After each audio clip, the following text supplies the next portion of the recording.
Hello बच्चों, welcome to trending tutor. स्वागत है आपका एक बार फिर से ट्रेंडिंग ट्यूटर पे। आई होप आप सब बहुत मज़े में होंगे।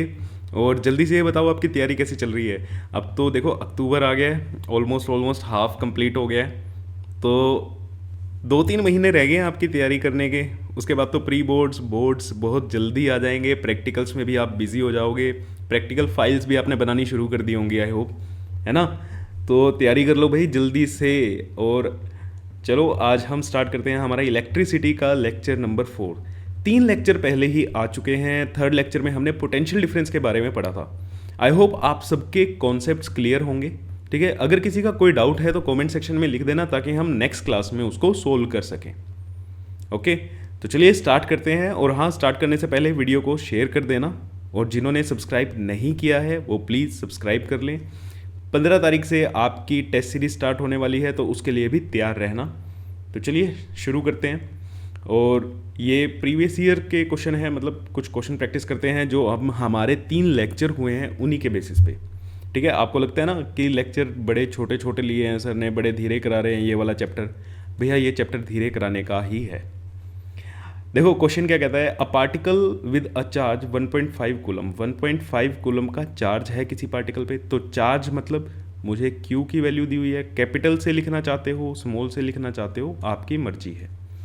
1.5 coulomb taken from a point A at a potential of 50 volt. किसी एक चार्ज को ए पॉइंट से बी पॉइंट पे लेके गए हैं। ए का पोटेंशियल है 50 वोल्ट, बी का पोटेंशियल है 120 volt.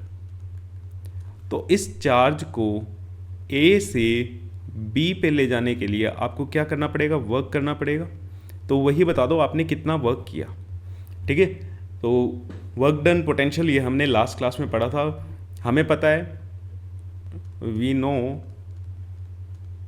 That V is equal to W/Q, है ना। तो यहाँ से हमें वर्क डन निकालना है। तो वर्क डन क्या आ जाएगा, पोटेंशियल इनटू चार्ज। अब मेरे को ये बात बताओ, यहाँ पे 2 पोटेंशियल दिए हुए हैं, मुझे किसका पोटेंशियल लिखना है यहाँ पे। मैं यहाँ पे VA का पोटेंशियल पुट करूँ या मैं VB का पोटेंशियल पुट करूँ। ठीक है, जल्दी से बताना क्या करना है। हाँ, ना ही यहाँ पे VA का पोटेंशियल पुट होगा, ना ही यहाँ पे VB का पोटेंशियल पुट होगा।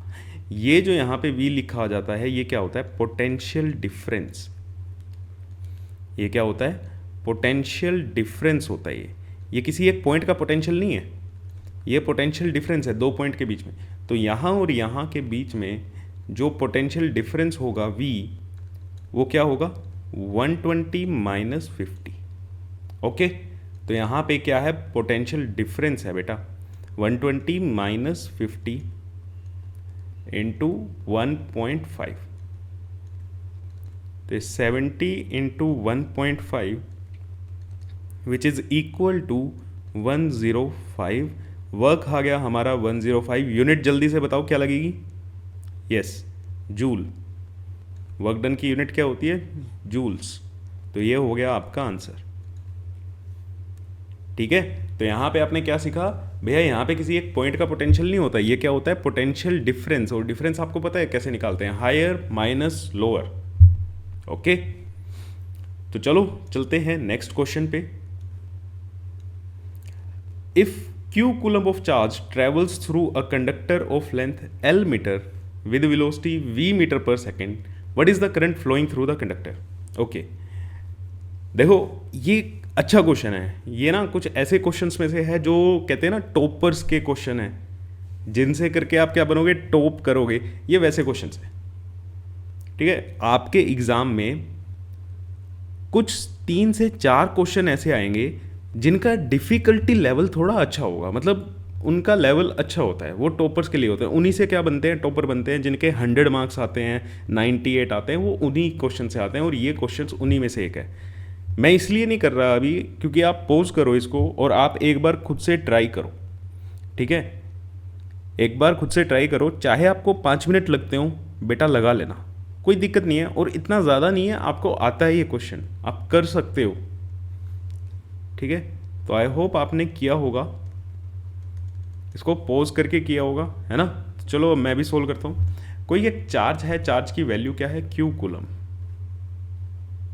क्यू कूलम का चार्ज है, एक कंडक्टर है, कंडक्टर की लेंथ दी हुई है एल मीटर, और उसमें से ये चार्ज वी वेलोसिटी से चल रहा है। ये सब चीज़ें हमने लास्ट लेक्चर में देखी हैं कि एक चार्ज चलता है, करंट बनता है, पोटेंशियल डिफरेंस होता है, ये सब चीज़ें हमने लास्ट लेक्चर में देखी हैं, पहले जो 3 लेक्चर आए हैं। तो ये कंडक्टर मान लिया हमने, इस कंडक्टर की लेंथ है एल, इस कंडक्टर में ये चार्ज फ्लो कर रहा है क्यू, क्यू चार्ज फ्लो कर रहा है वी मीटर पर सेकेंड से। तो इसमें आपको कितना करंट बनेगा, ठीक है, इसमें करंट की वैल्यू क्या होगी वो बताना है। अच्छा, अगर चार्ज दिया हो, करंट निकालना आपको आता है, I is equal to Q by T, ठीक है, I is equal to Q by T, इसमें से इतना करंट चलेगा। अब क्या ये आंसर ठीक है, क्या ये आंसर ठीक है, करंट चलेगा, इसमें से इतना करंट चलेगा? ये आंसर यहाँ पे ठीक नहीं है। रीज़न क्या है? रीज़न है बेटा टाइम। आपने जो ये टी वेरिएबल लेके आए हो, टाइम क्या आपको गिवन है कि यहाँ पे चार्ज कितने टाइम तक चला है?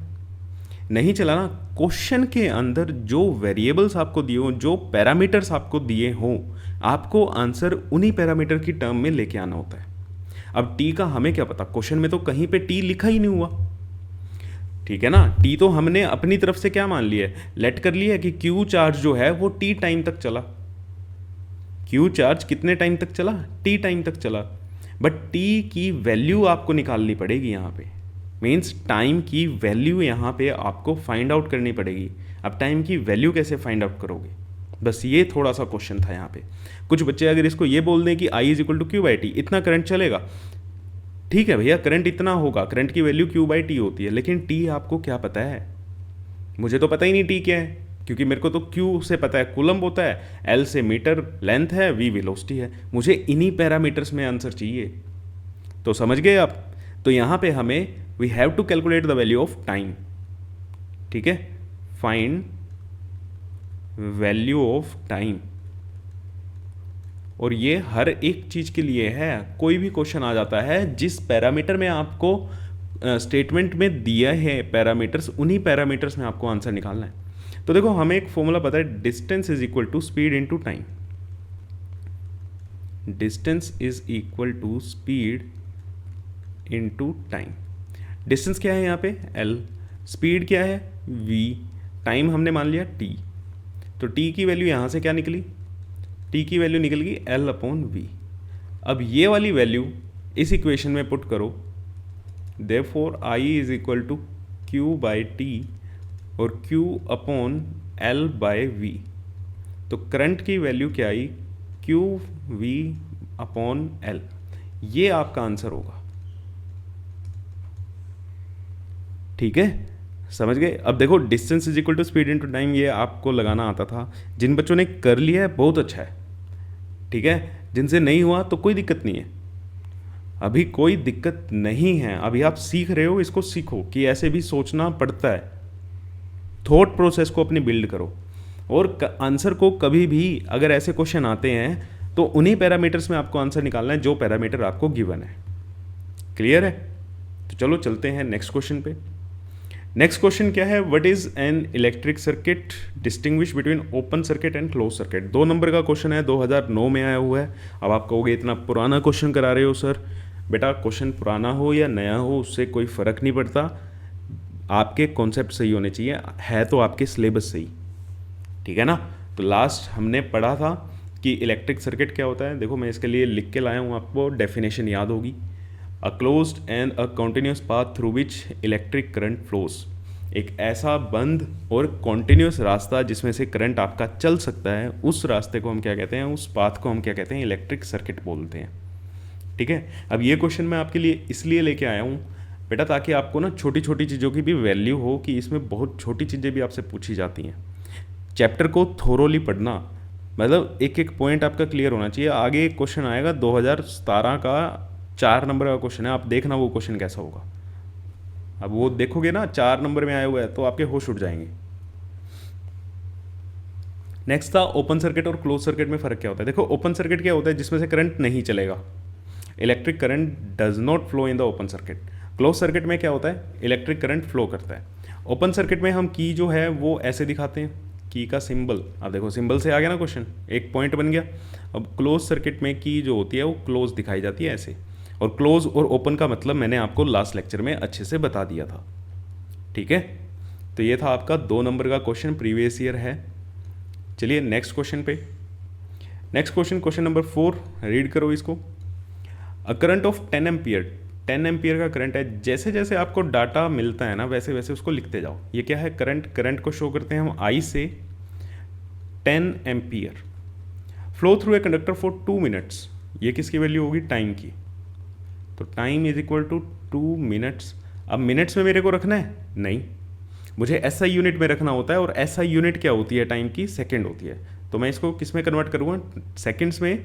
तो सेकंड में कैसे कन्वर्ट हो जाएगा, ये 120 सेकंड्स हो जाएंगे, ठीक है। 1 मिनट में 60 सेकंड्स होते हैं। तो कैलकुलेट क्या करना है, amount of charge. Amount of charge का मतलब पहले क्वेश्चन में आपको क्या निकालना है, क्यू की वैल्यू आपको निकालनी है। Passing through the area of cross section of a conductor, if the charge of an electron is 1.6 into 10 raised to the power minus 19 coulomb, then calculate the total number of electrons, ठीक है। तो second में हमें क्या निकालनी है value, total number of electrons means n की value निकालनी है। तो ये 2 चीज़ें आपको निकालनी है। 3 नंबर में आया हुआ है 2013 में, क्वेश्चन ईजी है ना। तो चलो पहला सोल्व करते हैं। We know I is equal to Q by T। तो Q निकालना है हमें, Q हो गया I इंटू टी। आई की वैल्यू है 10, टाइम की वैल्यू हो गई 120। अब ये क्या आ गया, 1200। 1200 क्या यूनिट क्या लगेगी, कूलम। यूनिट क्या लगेगी, कूलम। अब ये क्वेश्चन पूछोगे आप 3 नंबर में क्यों दे रखा है, अरे कई बार बच्चे ना इसको मिनट को ही सोल्व नहीं करते, मिनट को सेकंड में कन्वर्ट नहीं करते, ठीक है। छोटी छोटी गलतियाँ होती हैं, छोटी छोटी बेसिक्स का आपको ध्यान रखना है। ये ना सोचो बहुत बड़े आपको इंजीनियरिंग लेवल की यहाँ पे प्रॉब्लम दे देंगे, ऐसा कुछ नहीं होगा। बेसिक्स पे लेके चलो यार। और जब आपको क्यू पता लग गया, क्यू क्या होता है, एन इंटू ई, ठीक है। तो एन की वैल्यू यहाँ से क्या आ गई, क्यू अपॉन ई। तो वैल्यू पुट करें, चार्ज हमने निकाला है 1200, एक पे चार्ज होता है 1.6 10 raised to power minus 19। Okay, तो ये क्या हो गया 1200। इसका डेसिमल हटाओगे तो 1000 into 10 raised to power 19 upon 16। तो इसको हम क्या रखते हैं, n इज इक्वल टू, इसको मैं 120 रख लेता हूँ, और बाकी की जो ज़ीरो हैं वो 21 में कर देते हैं। 19 का 21 बन गया। तो इसको अगर आप सोल्व करोगे तो 34, ये कितना आया 7.5 इंटू 10 रेज़्ड टू पावर 21। ये आपका आ गया आंसर, ठीक है। 3 नंबर में देखो कितना हल्का क्वेश्चन आया हुआ है। तो बेसिक से आ रहे हैं ना, जो पहले 3 लेक्चर हमने पढ़े हैं उससे क्वेश्चन आ रहे हैं। अभी आपने जब 3 लेक्चर देखे भी होंगे तो आपको लगता होगा सर बहुत धीरे करा रहे हैं। अब देखो लेवल देखो, मैंने आपको लास्ट लेक्चर में बताया था बेटा ये मत सोचना कि बहुत ज़्यादा कराओ, ठीक है, बहुत छोटी छोटी चीज़ें बता रहे हो सर। रेलिवेंट चीज़ें जिनसे आपके क्वेश्चन हों, ये चीज़ों पे मैंने कितना एम्फेसाइज़ किया है लास्ट के 3 लेक्चर में, और चीज़ें देखो कैसे आ रही हैं, आपके सामने ही है। क्लियर है ना। अब नेक्स्ट देखो 2009 का 3 नंबर का फिर से पूछा क्या हुआ है, ये देखो ना, डिफाइन द टर्म वोल्ट। अब आपको लगता है ये कौन पूछता है, ये सब पूछी जाती हैं चीज़ें। Define the term volt. Volt किसकी यूनिट होती है, पोटेंशियल डिफरेंस की। वोल्ट किसकी यूनिट होती है, पोटेंशियल डिफरेंस की। तो पोटेंशियल डिफरेंस हमें पता है क्या होता है, वर्क अपॉन चार्ज। वर्क की यूनिट जूल, और कूलम, 1 कूलम चार्ज की यूनिट होगी। तो हमने इसको कैसे डिफाइन किया था कि 1 कूलम के चार्ज को, ठीक है, जब आपको लेके जाने में 1 जूल का वर्क करना पड़ेगा तो उस समय जो पोटेंशियल डिफरेंस होगा उसको हम क्या बोलते हैं, 1 वोल्ट। तो ये डेफिनेशन भी आपको सेम डेफिनेशन जो हमने लास्ट लेक्चर में लिखी थी वही आपके सामने लिखी हुई है। Potential difference between 2 point is said to be 1 volt if 1 joule of work is done to move 1 coulomb of charge from 1 point to another. ठीक है, 1 कूलम चार्ज को आपको लेके जाने में जितना काम करना पड़ेगा, 1 जूल का काम अगर करना पड़ा तो उस टाइम जो पोटेंशियल डिफरेंस होगा उसे हम क्या बोलते हैं, 1 वोल्ट। ठीक है, तो क्वेश्चन नंबर ए हो गया यहाँ पे। एक नंबर तो आपका यहाँ पे हो गया, state the relation between work, charge and potential difference. तो ये सामने लिखा हुआ है आपका। बी पार्ट का आपका पहला ये हो गया, calculate the potential difference between two terminal of a battery if 100 joule of work is required to transfer 20 coulomb of charge. तो भैया क्या कह रहे हैं, वर्क कितना करना पड़ा, 100 जूल, कितने चार्ज को ट्रांसफ़र करने के लिए, 20 कूलम चार्ज को ट्रांसफ़र करने के लिए। तो यहाँ पे वर्क पोटेंशियल डिफरेंस कितना होगा ये बता दो। तो ये क्या आ गया, 100/20 that is equal to 5 volt. ठीक है, तो पोटेंशियल डिफरेंस कितना आया, 5 वोल्ट। क्लियर है, देखो 3 नंबर आ गए इसमें, मिले ना 3 नंबर। अब यहीं से मैं कह रहा हूँ छोटी छोटी चीज़ों को करते चलो, आपको कोई दिक्कत नहीं आएगी। और मैं बैठा हुआ हूँ। अब ये क्वेश्चन देखना, 2017 में 4 नंबर का है, 2017 में 4 नंबर का है, सिर्फ आपको सिंबल बताने हैं। ये 8 सिंबल बताने हैं, 6-7 सिंबल जो भी हैं। ये इलेक्ट्रिक सेल, सेल कैसे दिखाते हैं, एक ये टर्मिनल होगा पतला और एक ये टर्मिनल होता है। ये आपका क्या बन गया, सेल। ये क्या होता है, पॉजिटिव, और ये क्या होता है, नेगेटिव। ओपन प्लग की अभी हमने देखी है, ओपन कैसी होती है, ये आपकी की होगी, बस इसको क्लोज मत करना।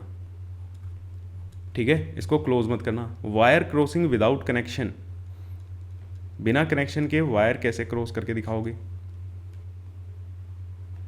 ये आपकी वायर होगी जो बिना कनेक्शन के आपने क्रॉस करके दिखा दी, एक के ऊपर से एक निकल रही है। वेरिएबल रजिस्टर, रजिस्टर कैसे बनाते थे, ये आपका रजिस्टर हो गया। अब ये तो फिक्स होता है, इसको वेरिएबल शो करना है तो हम इस पर एक एरो मार्क लगा देंगे ऐसे, ये आपका क्या हो गया, वेरिएबल हो गया।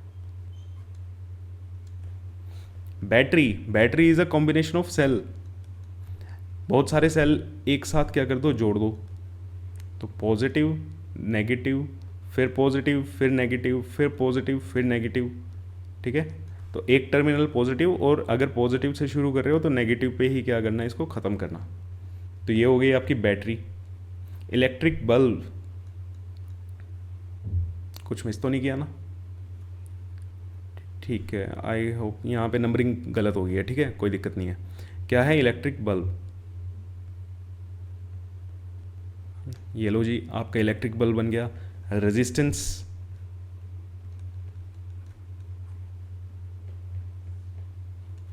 ये आपका रेजिस्टेंस बन गया। कितने नंबर में आया आपको, 4 नंबर मिल गए इसके।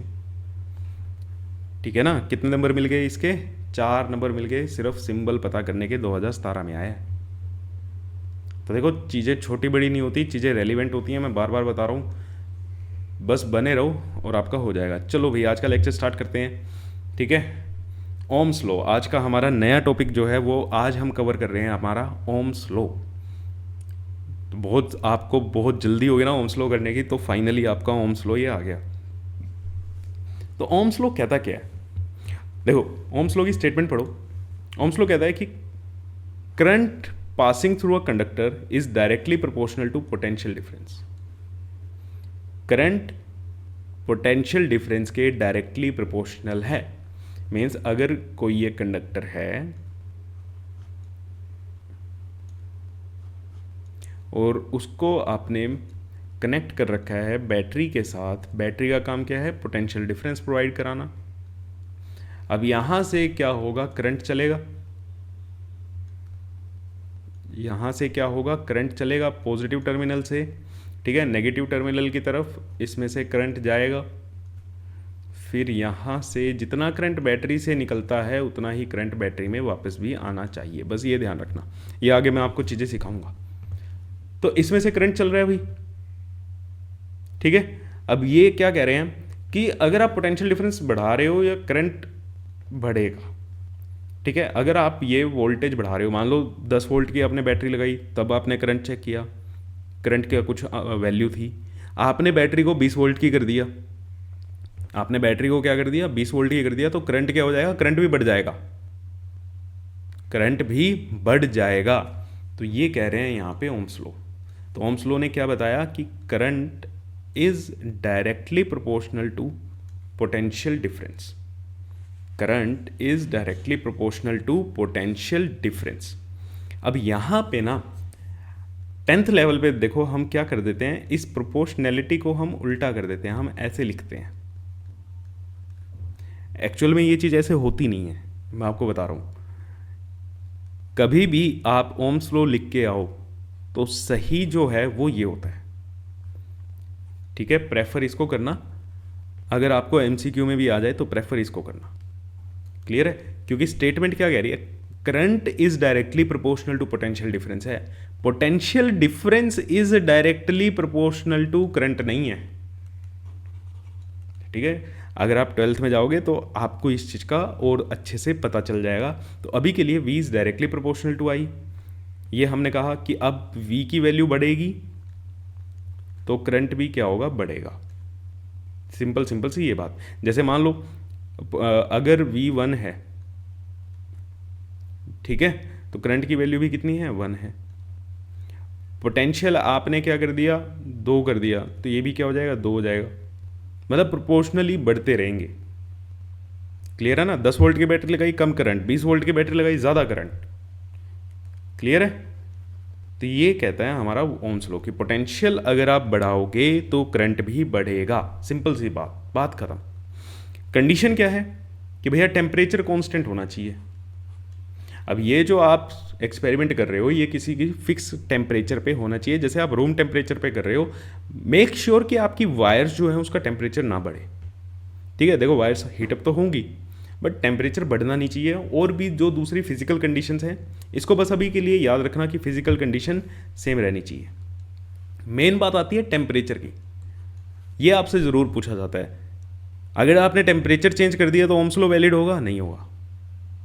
फिर प्रोपोर्शनैलिटी में नहीं चलेगा काम, ठीक है, क्योंकि टेम्परेचर वेरी करने से ना रेजिस्टेंस चेंज हो जाएगा बेटा। अब देखो यहाँ पे अगर हम प्रोपोर्शनैलिटी का साइन हटाएंगे, प्रोपोर्शनैलिटी के साइन को इक्वल टू के साइन में जब भी आप कन्वर्ट करते हो तो उसके साथ क्या लगता है, कांस्टेंट लगता है। और यहाँ पे वो कांस्टेंट क्या आता है, आर। यहाँ पे वो कांस्टेंट क्या आता है, आर, जिसकी वैल्यू कैसे निकाली जा सकती है ओम्स लॉ से, v upon I. v upon I. अब ये r क्या होता है, ठीक है, प्रोपोर्शनैलिटी कांस्टेंट होता है।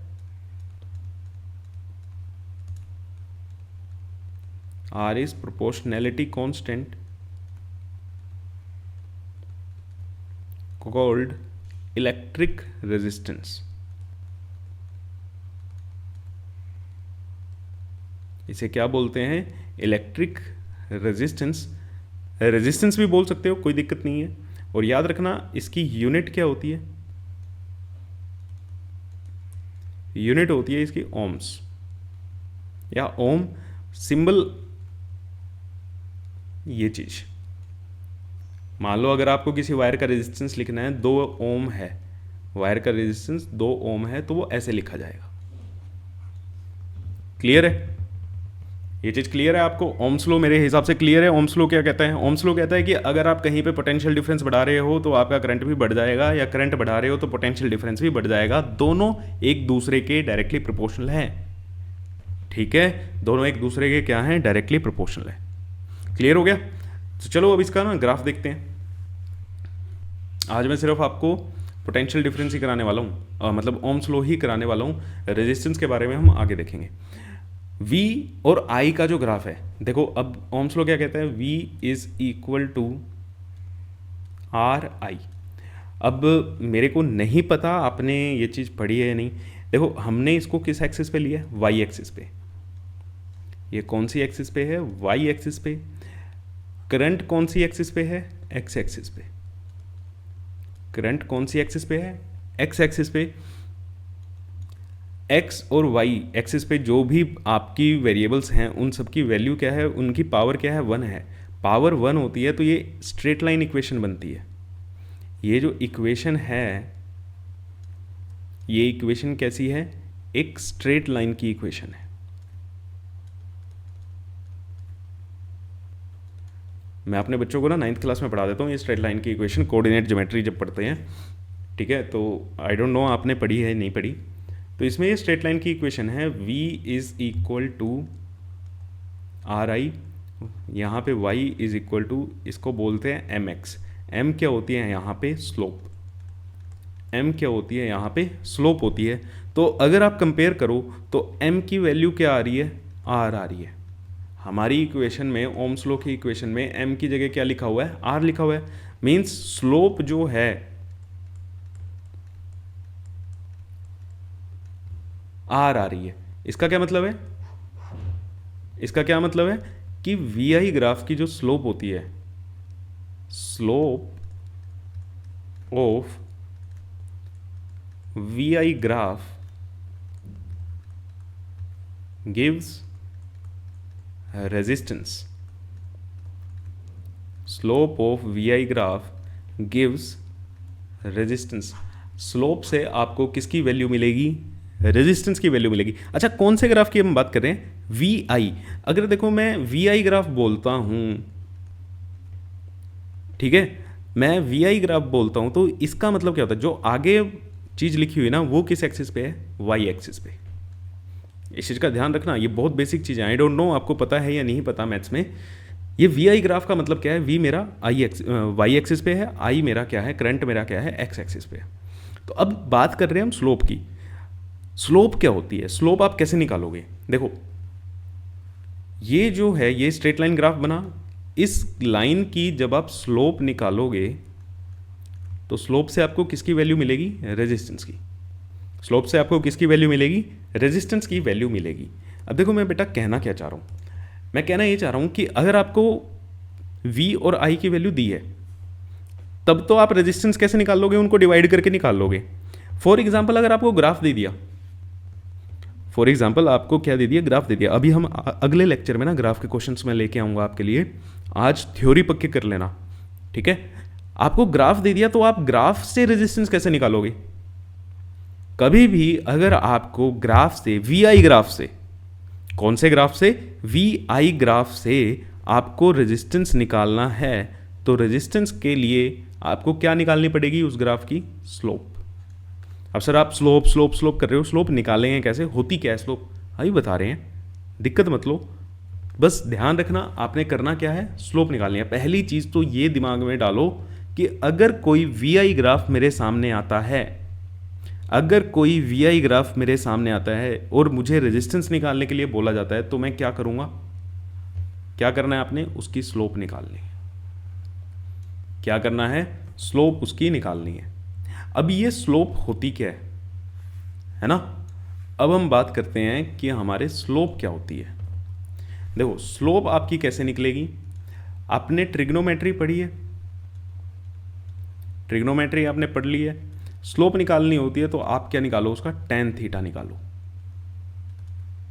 बस इतना इजी। हाँ जी, इतना इजी। नाम अजीब लग रहा था ना, नाम बड़ा पता नहीं क्या लग रहा था, स्लोप आ गई है क्या आ गया। अभी के लिए बस इतना ध्यान रखो, अगर आपको स्लोप निकालनी है तो आपको क्या निकालना है? Tan theta. अभी के लिए क्या, कभी भी स्लोप अगर निकालनी है तो टेन थीटा निकालना है। अब बात आती है थीटा कौन सा है। ध्यान देना, अब बड़ी बेसिकली आपको बता रहा हूं, थीटा ये वाला है या फिर थीटा मुझे ये वाला लेना है। ज़रूरी थोड़ी है दोनों सेम होगा भाई। अब किसी बच्चे को ये भी कह रहा होगा कोई सा भी ले लो यार, सेम ही तो है। सेम नहीं है। देखो अगर मैं ऐसे बना दूं, एक ये है वैल्यू, ठीक है, और एक ये है, इसको बोल देते हैं थीटा वन, इसको बोल देते हैं थीटा टू। आपको सीधा दिखाई दे रहा है कि theta two is greater than theta one, है ना। सेकेंड एंगल क्या है? फर्स्ट से बड़ा है, तो सेम तो नहीं है। तो अब बात यहाँ पे यही है कि आपको एंगल कौन सा लेना है। ये थीटा जो है ये कौन सा एंगल है आपका? ठीक है बेटा, थीटा कौन सा एंगल है ये ध्यान रखना। थीटा आपका एंगल है। देखो वी आई ग्राफ की स्लोप है, वही मैं अगेन बार बार बता रहा हूँ, वी आई ग्राफ की स्लोप है। वी आई ग्राफ का मतलब जो बाद वाला होता है ना बेटा, उससे एंगल मेजर करना है आपको। एंगल मेरा यहाँ पे क्या बनेगा? एंगल मेरा बनेगा ये, थीटा आप कहाँ से मेजर करोगे? करंट एक्सिस से। थीटा आप कहाँ से मेजर करोगे? वी आई ग्राफ में, वी आई ग्राफ में जो आपका थीटा होगा वो मेजर्ड फ्रॉम करंट एक्सिस।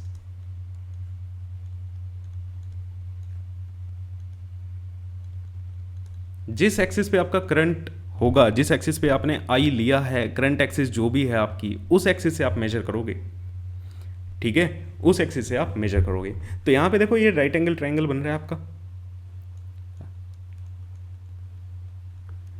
ये क्या बन गया आपका? एक राइट एंगल ट्रायंगल बन गया। अब यहाँ पे किसी की भी आप क्या कर सकते हो, किसी भी पॉइंट की आप स्लोप निकाल सकते हो।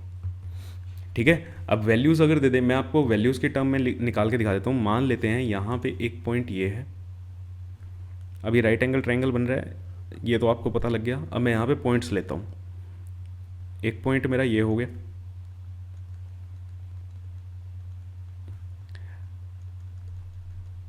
मान लेते हैं इसकी वैल्यू x2, और एक पॉइंट मेरा यहाँ पे मैं ले लेता हूँ,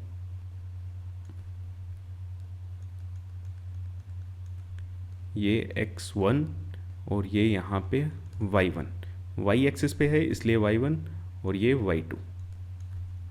अब मुझे ना इन दो पॉइंट्स की मान लो आपको वैल्यू दी हुई है, यहाँ से आपको क्या करना है, आपको टेन थीटा निकालना है। तो बेटा यहाँ से ये देखो, अगर मैं इसको ज्वाइन करूँ तो ये एंगल भी तो क्या होगा, थीटा ही होगा। जितना एंगल ये है उतना ही एंगल ये है। अब यहाँ से थीटा है तो ये क्या बन गया, परपेंडिकुलर। ये क्या बन गया, base. Tan theta is equal to perpendicular upon base, निकाल सकते हैं। तो अब इसकी वैल्यू कितनी होगी, इसकी वैल्यू कितनी होगी, x2 माइनस x1। ये वाली वैल्यू कितनी होगी, देखो ये y2 माइनस y1। तो टेन थीटा निकाल सकते हो आप, y2 minus y1 upon x2 minus x1, ऐसे निकल जाएगा। या फिर आपको अगर डायरेक्टली निकालना है तो ये क्या है, p अपॉन बी होता ही है। किसी भी दो पॉइंट्स के अगर बीच में दे दें तो आपको कैसे निकालनी है वो चीज़ भी आपको समझ आ गई। ध्यान सिर्फ यहाँ पे ये रखना, ये सबसे इंपॉर्टेंट चीज़ है।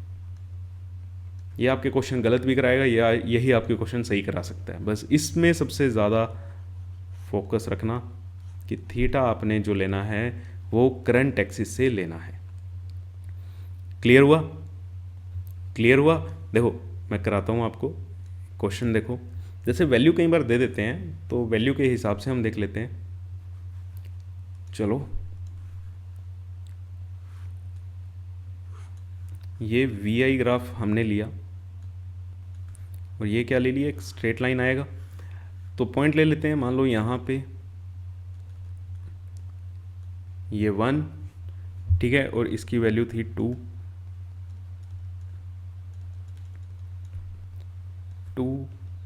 4,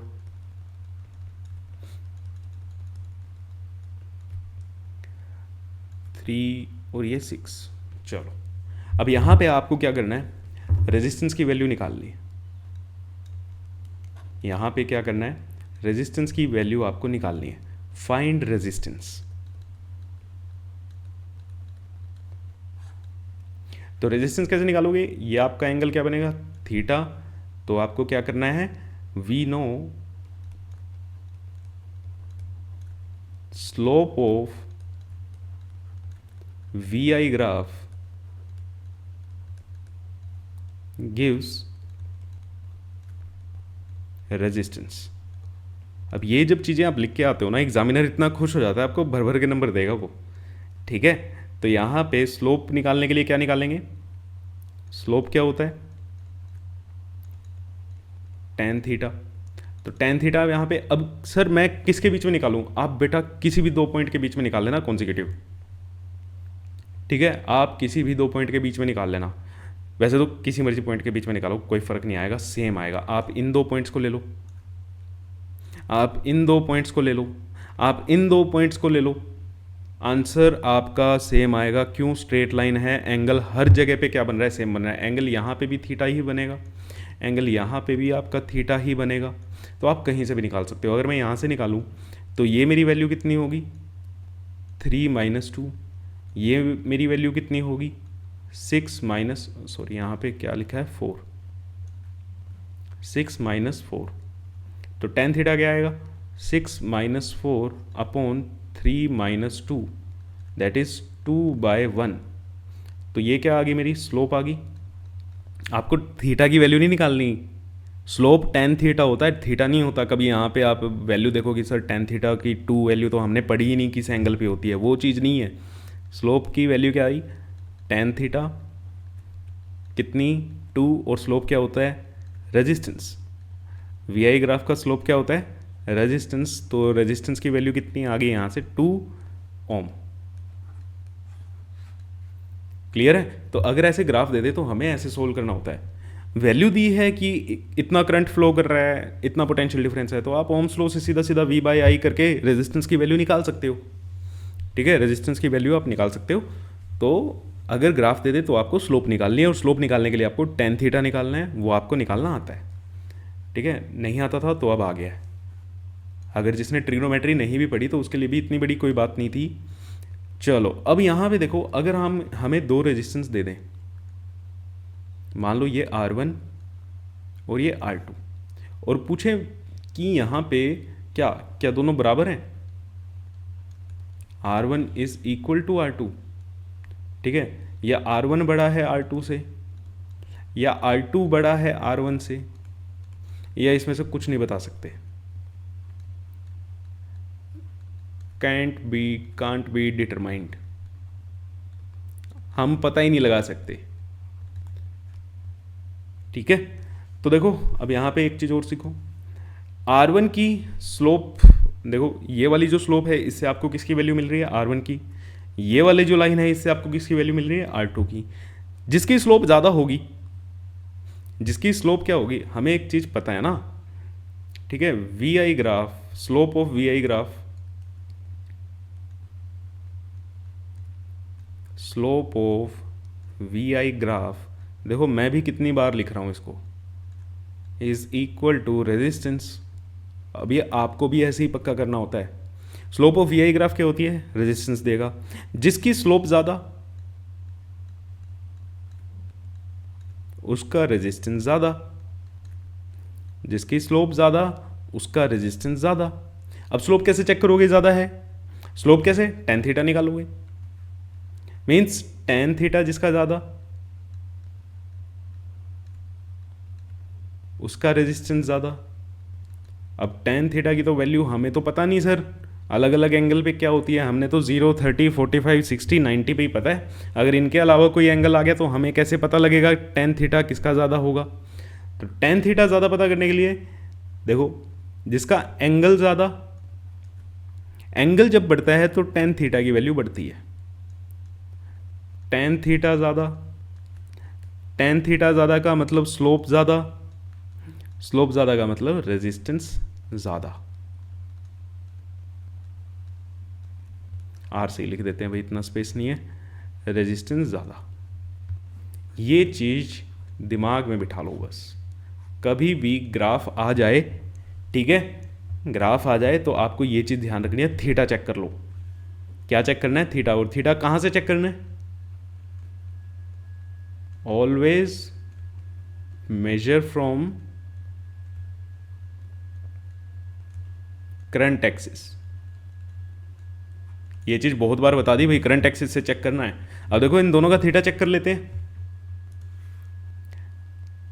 इसका एंगल ये बन रहा है θ1, इसका एंगल ये बन रहा है θ2, है ना, समझ आई। तो वो देखो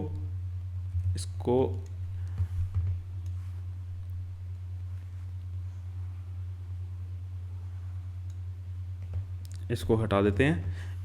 डोंट वरी, आपके नोट्स में रहेगा। ठीक है, मैंने स्लाइड डुप्लीकेट की है, नोट्स में आपके रहेगा। तो फ्रॉम फिगर, फ्रॉम ग्राफ,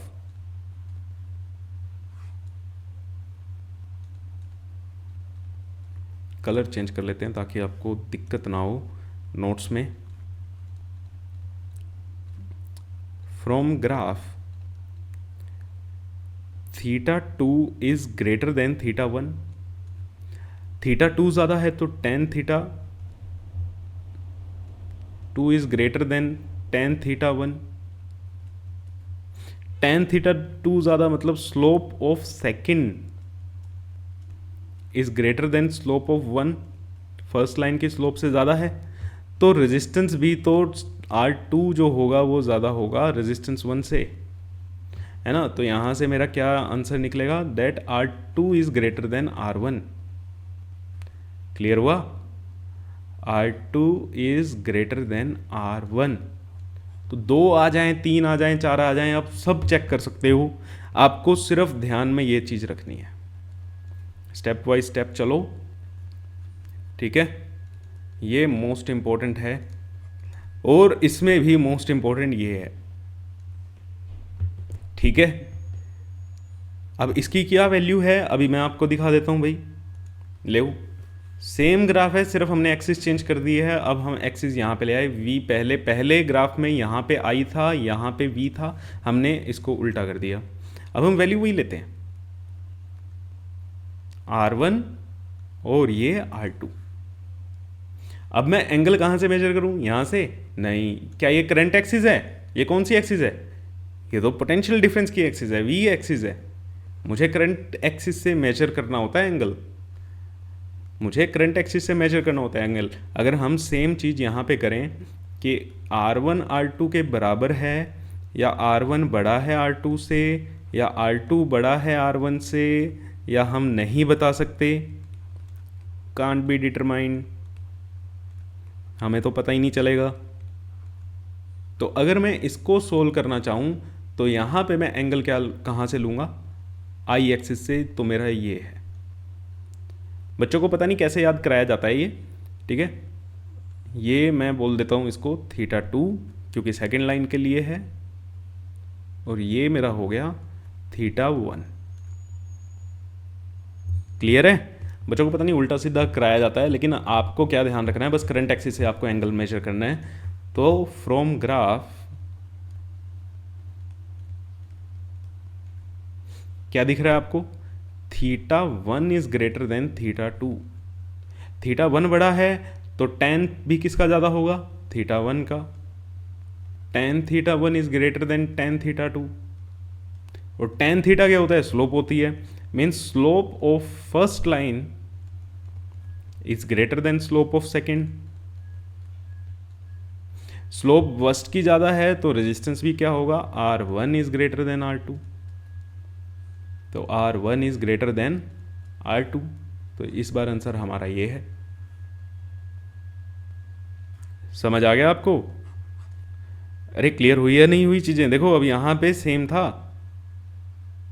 कहां पे किया था हमने, ये रहा, ये सेम था, ठीक है। एक्सिस चेंज की है तो R1 बड़ा आया है, इस बार R2 बड़ा आ रहा था। तो हमें एंगल का फर्क होता है बेटा, एंगल कहां से मेजर कर रहे हो, स्लोप का, ठीक है। VI ग्राफ में जो V/I है वो हमें R देता है, क्या देता है, V/I हमें R देता है। और V/I जब ये आता है, जब यहाँ से अगर आप tan थीटा निकालोगे ना, इस ग्राफ से अगर आप tan थीटा निकालोगे तो वो I/V आएगा।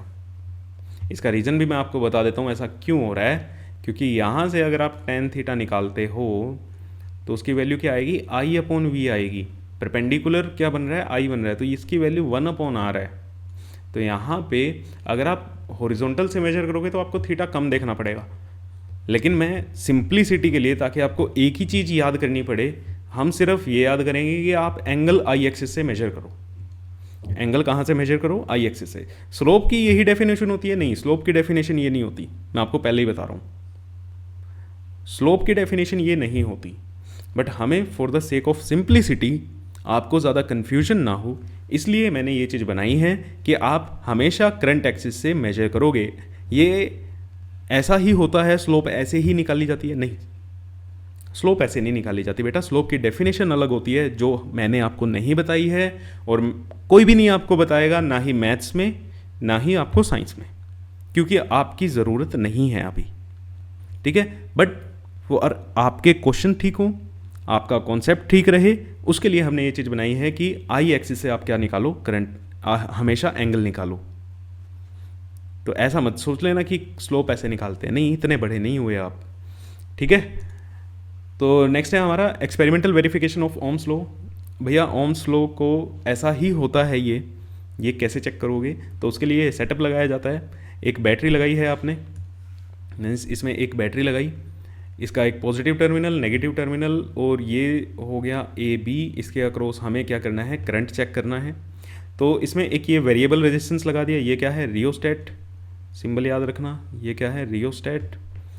क्या होता है, वेरिएबल रेजिस्टेंस होता है, ठीक है, करंट वगैरह को एडजस्ट करने के लिए काम आता है। ये हमारा हो गया एमीटर, ये हो गया वोल्ट मीटर, ये प्लग की बंद कर रखी है, क्लोज कर रखी है, तो इसमें से करंट चलेगा। अगर ये क्लोज नहीं कर रखी होती तो इसमें से करंट नहीं चलेगा। तो ओम्स लॉ को वेरीफाई कैसे करते हैं, लिखने में कैसे आना है आपको, ये पॉइंट्स आपको एज इट इज़ लिख के आने हैं, ठीक है। To verify Ohm's law electric circuit आपका बना दिया है, जिसमें कौन कौन से कंपोनेंट है वो सारे लिखे हुए हैं। एक बैटरी है जिसका काम क्या है, पोटेंशियल डिफरेंस क्रिएट करेगी। एक रियोस्टेट है जिससे हम रेजिस्टेंस को चेंज कर सकते हैं, और रेजिस्टेंस चेंज होगा तो करंट भी चेंज हो जाएगा। क्यों चेंज होगा, V is equal to R I, ठीक है। तो I क्या होगा, V बाय आर। अगर आपने बैटरी यहाँ पे फिक्स कर दी है 10 वोल्ट की, बैटरी फिक्स हो गई 10 वोल्ट की, तो रेजिस्टेंस चेंज कर दो, करंट चेंज हो जाएगा। और रेजिस्टेंस चेंज करने के लिए ही हमने क्या लगाया है, रियोस्टेट। आई होप आपने ये एक्सपेरिमेंट अपने स्कूल में भी किया होगा, ठीक है। नहीं किया तो टीचर को बोल देना, करा देंगे, कोई दिक्कत नहीं है, वेरिफिकेशन आपकी कराई जाती है। प्रैक्टिकल जब होंगे आपके करा देंगे। एक फिक्स रेजिस्टेंस ले लिया, ए बी क्या है, एक फिक्स रेजिस्टेंस है जिसके अक्रॉस आपको करंट निकालना है, आपको चेक करना है। एमीटर एमीटर हमेशा किस में लगाया जाता है, सीरीज़ में लगाया जाता है, ठीक है। और ये क्यों लगाया जाता है सीरीज़ में, ताकि इस रेजिस्टेंस से जो करंट आ रहा है और मीटर से जो करंट शो होएगा एमीटर में वो क्या हो, सेम हो। क्लियर। नेक्स्ट पॉइंट क्या है, नेक्स्ट है एक V वोल्ट से आपको दिखाया गया है, ये क्या लगा है आपका, वोल्ट मीटर। वोल्ट मीटर हमेशा कैसे लगाते हैं बेटा, पैरेलल में। वोल्ट मीटर हमेशा कैसे लगाते हैं, पैरेलल में। और एक क्या लगाई है, की लगाई है। जब आप की को क्लोज करोगे तो क्लोज करते ही इसमें से करंट फ्लो करेगा। आपने क्या करा है, बैटरी फिक्स लगा दी, बैटरी मान लो आपने 10 वोल्ट की लगा दी, तो आप क्या कर सकते हो, कम ज़्यादा करके देखना है ना आपको क्या चेक करना है, ओम्स लॉ चेक करना है। आपको क्या चेक करना है, ओम्स लॉ चेक करना है कि भैया V और I में रिलेशन क्या रहता है। तो आप रेजिस्टेंस चेंज करोगे, वैसे ही यहाँ पे एमीटर में कुछ रीडिंग चेंज होगी और वोल्ट मीटर में भी कुछ रीडिंग चेंज होगी। उन दोनों रीडिंग से आप क्या कर लोगे, पता लगा लोगे। उन दोनों, अगर मैं रीडिंग्स की बात करूँ तो रीडिंग्स जैसे आप लोगे V और I की रीडिंग्स लोगे, तो मान लो जब आपकी करंट 0 था, ओपन था, ये 0, करंट की वैल्यू बढ़ी 1, ये 2, ये 2, ये 4, 3, 6। अब ये चीज़ आप कैसे चेंज कर सकते हो भैया, आप करंट चेंज करोगे उसी हिसाब से आपकी क्या चेंज होएगी, यहाँ पे पोटेंशियल की वैल्यू चेंज होएगी। क्लियर है। तो ऐसे अब देखो, डबल करते ही मतलब करंट डबल कर रहे हो, वोल्टेज भी क्या हो रही है, डबल हो रही है। वोल्टेज डबल कर रहे हो, करंट भी क्या हो रहा है, डबल हो रहा है। ऐसे आप चेंज करके निकाल सकते हो। तो ये आपका छोटा सा एक्सपेरिमेंट होता है जिससे आप क्या करते हो, ओम्स लॉ को वेरीफाई करते हो। अब आपको ये याद रखना है, बिल्कुल याद रखना है सर। देखो 2016 में 5 नंबर में आया हुआ है, क्वेश्चन पढ़ लो एक बार क्या कह रहा है। स्टेट ओम्स लॉ, ये आपका होमवर्क है, इसको लिख के देख लेना अच्छे से, ठीक है। और हो अगर कोशिश करना लिख के आप इसको कमेंट सेक्शन में इसकी फ़ोटो खींच के डाल दो। अगर डल सकती है, मुझे नहीं पता डलती है या नहीं डलती, कमेंट में आप फ़ोटो डाल सकते हो या नहीं डाल सकते, आई डोंट नो, बट आप इसको लिख के ज़रूर देखना। State Ohm's law, draw label circuit diagram to verify this law. Verification के लिए सर्किट डायग्राम बनाओ। कौन सा सर्किट डायग्राम बनेगा, यही वाला बनेगा, ठीक है। If you draw a graph between the potential difference and the current flowing through a metallic conductor, what kind of a curve you will gate.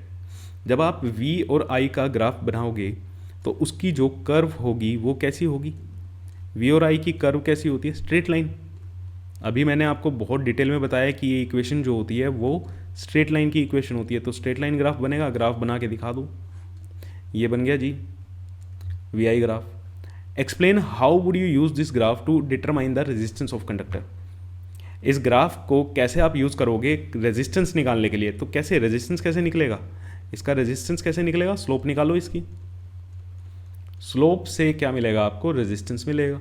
Slope कैसे निकालोगे, tan थीटा जो हमने यहाँ पे अभी छोटी सी डेरिवेशन करके देखी थी, ये वाली, हाँ ये रही, ठीक है। यहाँ से आप निकाल के दिखा दो, यहाँ से आप निकाल के दिखा दो, तो भैया ये पी पे क्या आ रहा है, वी आएगा, यहाँ पे क्या आएगा, आई आएगा, वी अपॉन आई क्या हो गया आपका, आर, वी अपॉन आई क्या हो गया, आर। क्लियर है? तो ऐसे आपको ये करके दिखानी है। देखो 5 नंबर में आया हुआ है क्वेश्चन, तो छोटी छोटी चीज़ें बहुत मायने रखती हैं, ठीक है। कल हम पढ़ेंगे रेजिस्टेंस के बारे में, और फिर इसके कुछ हम अच्छे खासे क्वेश्चंस करने वाले हैं। तो आई होप आपको लेक्चर में मज़ा आया होगा। वीडियो को लाइक कर देना, शेयर कर देना और चैनल को सब्सक्राइब कर लेना। Thank you so much. मिलते हैं आपसे नेक्स्ट क्लास में।